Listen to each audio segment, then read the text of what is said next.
Assalamualaikum warahmatullahi wabarakatuh. Perkenalkan, nama saya Sandra dengan NIM 23650048 dari kelas C. Kali ini saya akan mereview materi pertemuan 7 tentang keabsahan alat bukti elektronik dalam persidangan.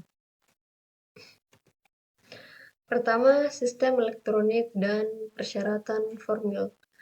Keabsahan alat bukti elektronik dalam persidangan dimulai dari prasyarat bahwa sistem elektronik harus memenuhi ketentuan pasal 15 sampai 16 UU ITE. Jika sistem elektronik terbukti andal, maka kualitas bukti dalam bentuk original dan hasil cetak memiliki nilai yang sama, sehingga penyaji bukti dapat memilih bentuk yang paling efektif dan mudah dipresentasikan.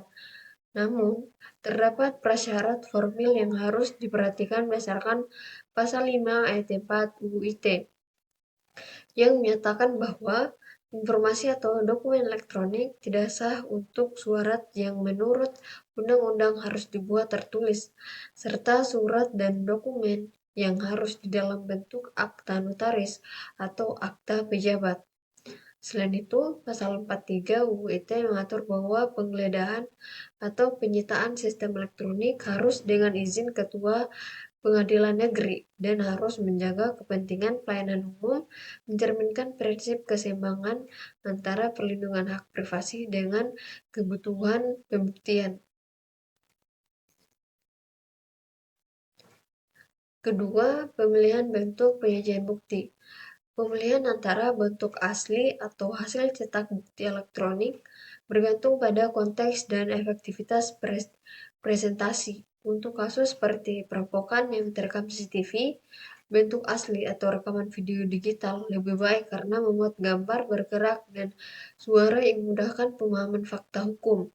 Sedangkan hasil cetak membutuhkan banyak kertas dan detail mungkin hilang saat konversi. Sebaliknya, untuk kasus pemerasan via SMS atau email, hasil cetak lebih praktis karena pada dasarnya adalah tulisan elektronik yang cukup diperiksa integritas, ketersediaan, dan kuantitikannya tanpa perlu membawa handphone atau komputer ke sidang, sehingga lebih hemat waktu dan biaya presentasi. Ketiga, ada chain of custody dan integritas bukti. Chain of custody atau rantai penyimpanan merupakan dokumentasi lengkap perpindahan bukti dari temuan sampai sidang yang bertujuan menjamin bukti tidak diubah, rusak, atau digantikan. Dokumentasi harus mencatat dengan detail siapa, kapan, di mana, mengapa, dan bagaimana bukti dipindahkan, karena chain of custody yang rusak dapat menyebabkan bukti tidak diterima di persidangan. Untuk menjaga integritas digital, digunakan hash value untuk merupakan nilai unik hasil perhitungan algoritma terhadap file atau data yang berfungsi, seperti sidik jari digital. Perubahan sekecil apapun yang akan mengubah hash value. Algoritma yang umum digunakan adalah MD5, SHA1, dan SHA256. Selain itu, red blocker menjadi alat wajib dalam forensik digital yang berfungsi mencegah perubahan data saat pengambilan bukti dari media storage dengan prinsip read-only access, baik dalam bentuk hardware maupun software red blocker. Keempat, ada teknik pengumpulan dan tantangan bukti digital. Teknik pengumpulan bukti elektronik mencakup live acquisition untuk mengambilnya dari sistem aktif atau memori atau proses, dan acquisition untuk pengambilan dari media storage mati, atau network acquisition untuk pengambilan dari traffic jaringan, dan cloud acquisition untuk pengambilan dari layanan cloud. Bukti dari cloud computing menghadirkan tantangan khusus karena lokasi fisik data tidak pasti dan bisa berada di server negara manapun. Adanya multitenancy di mana data banyak pengguna berada dalam server yang sama. regulasi lintas negara yang menimbulkan data sovereignty issue, serta akses terbatas karena provider cloud mungkin tidak kooperatif.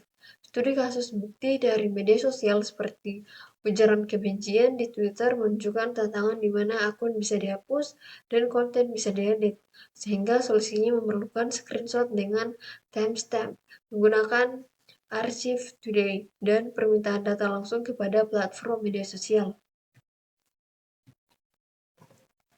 Kelima, peran saksi ahli dalam presentasi bukti.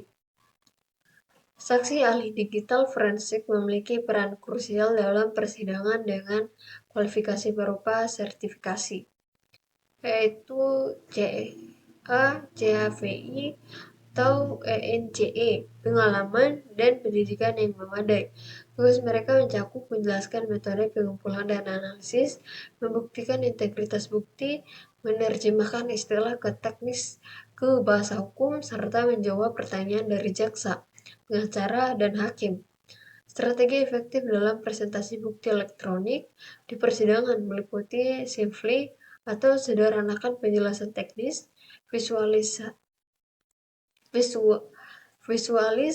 atau gunakan diagram, flowchart, timeline, dan demonstrate atau tunjukkan cara kerja jika perlu, corroborate atau hubungan dengan bukti lain, dan summarize, buat rangkuman jelas untuk hakim. Common mistake yang harus dihindari antara lain jargon overload dengan terlalu banyak istilah teknis, chain of custody yang lemah karena dokumentasi tidak lengkap, tools dependensi yang hanya mengandalkan satu tools tanpa verifikasi, mengabaikan metadata yang penting, dan format presentasi yang tidak user-friendly untuk hakim. 6. Ada framework internasional dan tren masa depan. Legal Framework Internasional untuk Digital Forensik telah ditetapkan melalui serangkaian standar ISO atau IEC, termasuk ISO IEC 27037 tentang guidelines untuk identifikasi, koleksi, dan akuisisi bukti digital, yang mencakup ISO atau IEC 27041 tentang guidance dalam memastikan kesesuaian metode investigasi, ISO atau IEC 27042 tentang guidelines untuk analisis dan interpretasi bukti digital, serta ISO atau IEC 27043 tentang prinsip dan proses investigasi insiden.